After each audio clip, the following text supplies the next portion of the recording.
Voici le simulateur de différents systèmes de récolte.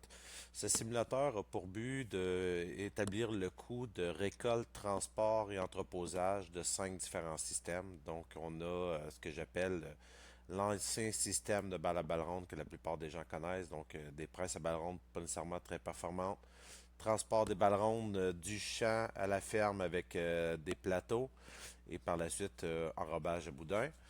On peut comparer également un système avec une fourragère traînée pour la récolte de foin, avec des remorques, des dumpbox, et qui vont être compactés par la suite dans un bunker.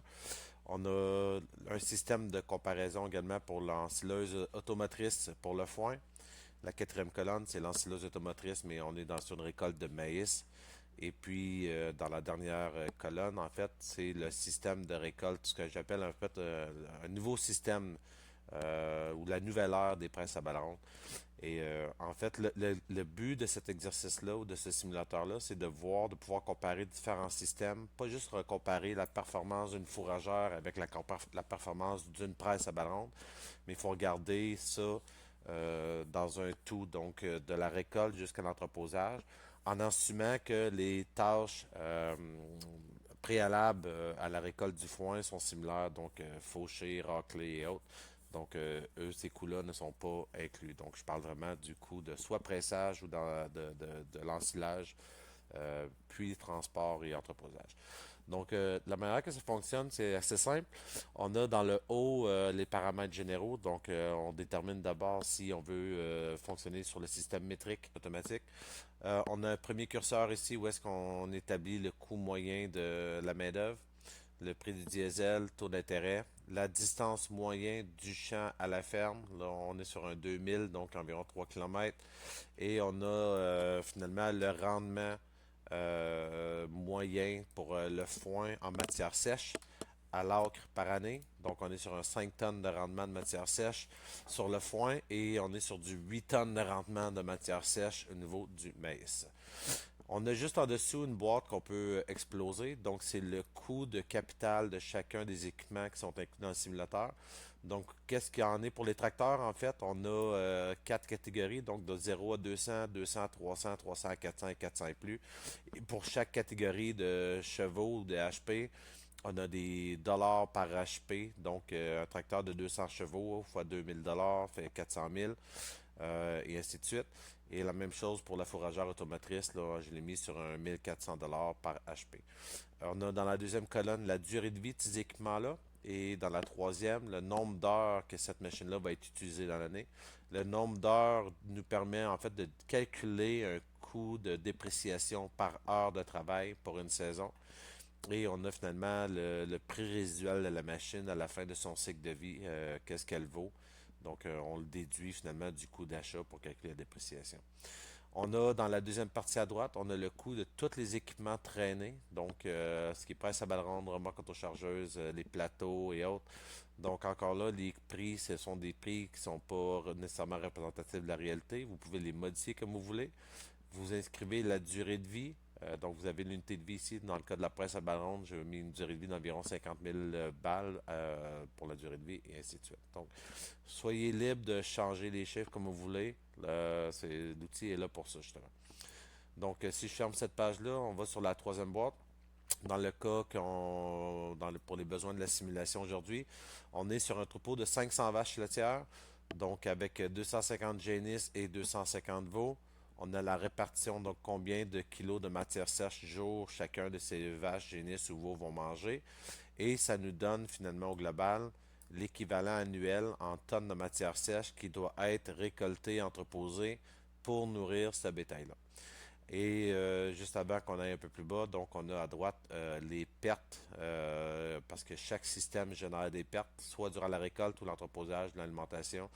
Et dans le niveau des enrobeuses à boudin, l'ensilage de foin, on est sur des pertes de 3, 2 et 1. Et au niveau des bunkers, donc on est sur du 2, 15 et 1. Encore là, si vous n'êtes pas d'accord, vous pouvez changer vous-même les pourcentages. Voilà. Donc je vais fermer ça. On se retrouve juste en dessous. On a donc cinq systèmes, comme je vous parlais un peu plus tôt, qu'on peut comparer. Pour simplifier, aujourd'hui, je ne parlerai pas des ensileuses traînées. Donc, je vais masquer en cliquant ici. Je vais aller sur 4 systèmes. Et en fait, l'objectif un peu de ce simulateur-là, c'est de vous démontrer que, en fait, il y a des assumptions qu'on fait, on prend pour acquis certaines choses. Entre autres, lorsque les fermes grossissent, on se fait pousser l'idée que ben, il faut aller vers des ensileuses automotrices, c'est plus rapide et ça coûte moins cher par tonne de matière sèche. Et je vais vous démontrer en fait que les machines ont changé, les machines continuent d'évoluer et surtout dans les, je vous dirais, dans les 10 dernières années, les fabricants de presses à balles rondes ont quand même poussé la note assez loin. Les presses à balles rondes, c'est plus ce qu'on a connu il y a 10, 15 ou 20 ans. C'est rendu aujourd'hui ce que j'appellerais quasiment des machines de guerre, donc des machines extrêmement performantes. Donc la manière que le simulateur il est bâti, c'est qu'on part, la pierre angulaire du simulateur, c'est l'ensileuse avec récolte de maïs. Donc, on vient ici déterminer le nombre de HP de notre ensileuse à maïs. Donc, on assume qu'elle va récolter du maïs à 70% pour être capable d'être facilement compacté. Puis qu'on est efficace à 90% parce qu'il y a toujours un peu de perte de temps quand on arrive d'un bout de champ, qu'on retourne et tout. Donc, l'ensileuse va être à 90% de son efficacité. Donc, une ensileuse de 720 HP va récolter aux alentours de 77 tonnes de matière sèche de maïs à l'heure. Et ça, c'est une règle du pouce là, qui est assez uniforme. Là. Donc, en termes de tonnes humides, une ensileuse dans le maïs, c'est environ 40% de son HP. Donc, faire des chiffres faciles. Par exemple, une ensileuse de 1000 HP va récolter 400 tonnes de maïs humide. Et si on enlève le 70% d'eau, ben c'est un peu la logique qu'il y a derrière. Donc, à 720 HP, on est sur 77 tonnes de matière sèche à l'heure qu'elle va récolter. Et donc, ce qu'on fait, c'est qu'on vient regarder avec le vieux système de presse à balles rondes. Donc, si on vient là-dessus, à l'époque, on était sur des tracteurs d'environ 120 HP, un débit de chantier d'environ 40 balles à l'heure, 1400 livres par balle à 50% d'eau. On arrive que pour finalement être capable d'avoir le même débit de chantier qu'une ensileuse, ça nous prendrait 7 vieilles presses à balles rondes pour être capable de produire au minimum 77 tonnes. Dans ce cas-là, c'est 88.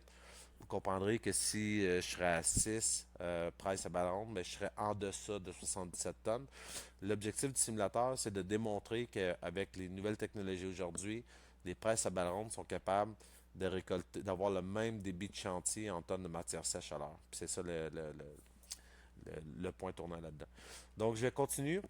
Donc, sur un ancien système de presse à balles rondes, si je suis à 7 presses à 40 balles à l'heure, je vais sur une distance de 2000 qu'on a inscrit plus haut, en assumant que je transporte 20 balles avec une vitesse chargée de 15 000 à l'heure et à vide à 25 000 à l'heure.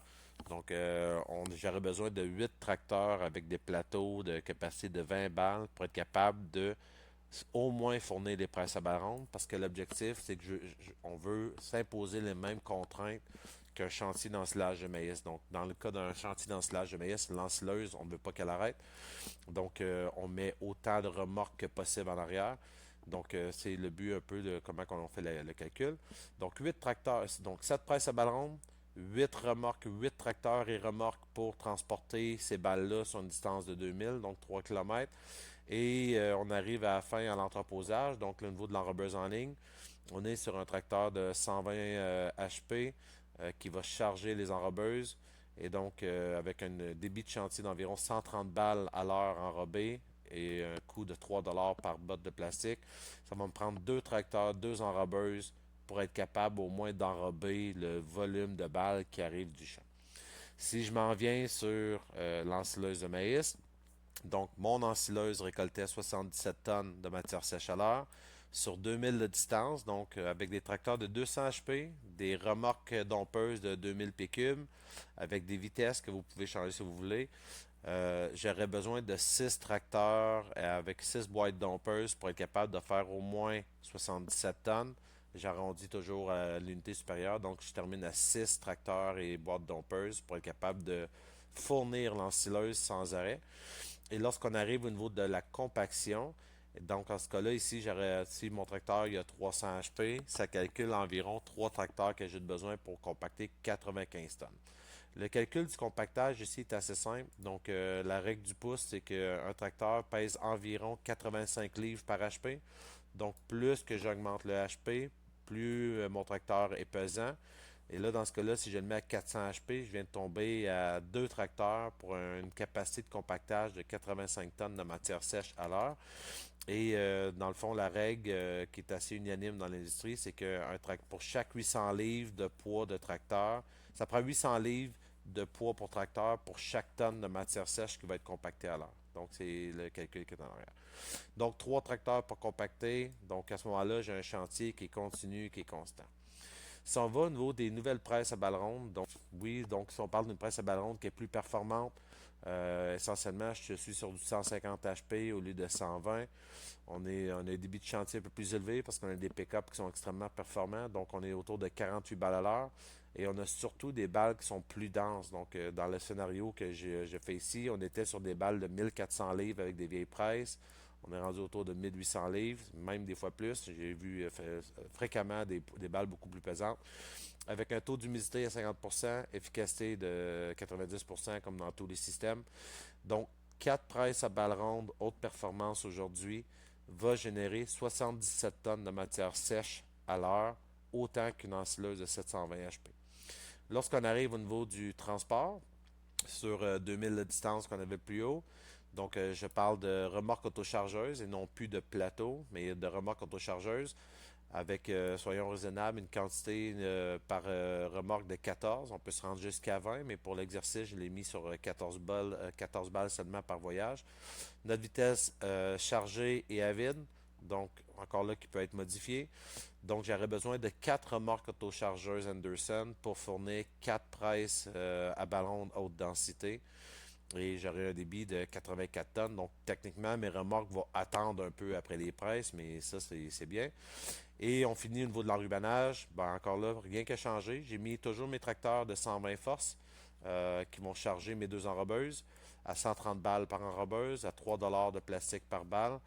Donc, vous allez remarquer ici que ma capacité de mes deux enrobeuses, je suis rendu sur du 117 tonnes de matière sèche, contrairement à 91 tonnes dans mes vieilles presses, dans mon scénario. La seule différence, parce que mon enrobeuse est pareil, mon débit de chantier est pareil, c'est que mes balles sont plus denses. Donc, 130 balles de 1800 livres, forcément, on a un débit de chantier qui est un peu plus rapide en termes de matière sèche que lorsque je fais 130 balles de 1400 livres. Donc, on finit au total en bas avec des informations quand même intéressantes. Donc, comme je vous disais, si on prend pour acquis que le système, on s'impose les mêmes contraintes qu'un chantier d'ensilage de maïs, que tout doit fonctionner en simultané, le vieux système de presse à balles rondes, on parlerait d'environ 5 400 000 en coût d'équipement à neuf qui travaillent en simultané dans le champ pour faire un début de chantier qui est équivalent à une ensileuse de maïs. J'aurais besoin de 17 opérateurs, puis toute la récolte serait faite en 36 heures.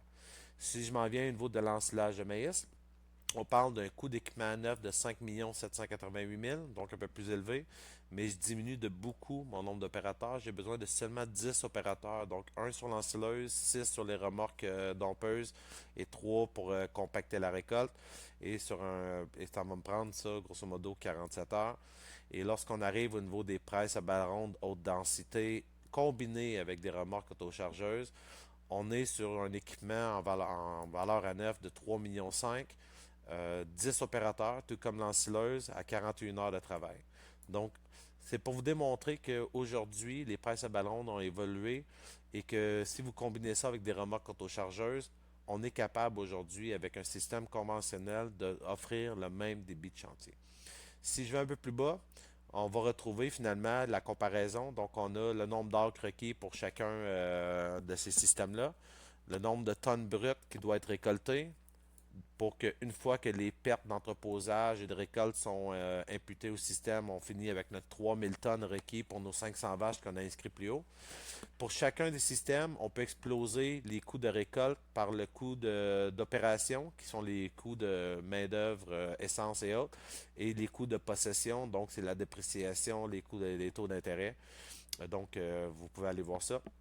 Et ce qu'on rencontre, en fait, c'est que les vieux systèmes de presse à balles rondes n'étant pas étant tellement performant. On était sur des coûts d'environ 41 $ par tonne de matière sèche pour la récolte, transport et entreposage seulement.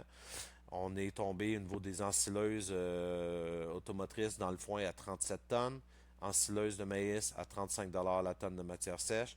Et vous allez remarquer un peu plus bas, au niveau de presse à balles rondes haute performance avec remorque autochargeuse, c'est là qu'on a un système qui est le plus efficace. On est sur du 29 $ par tonne de matière sèche.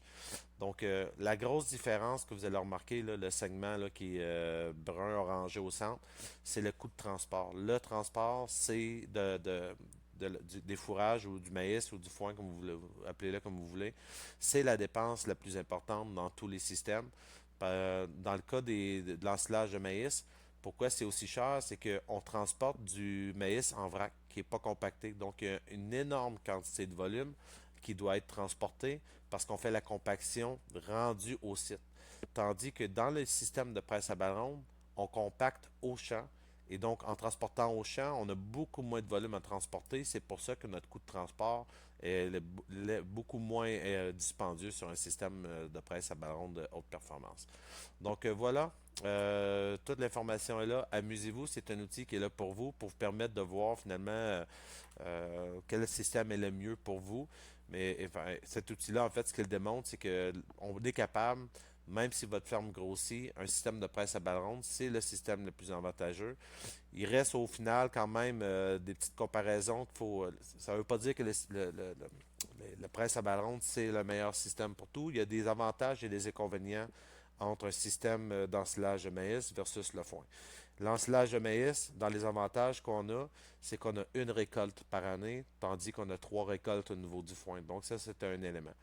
En revanche, on a un inconvénient important au niveau de l'ensilage de maïs, c'est que tout repose sur une ensileuse.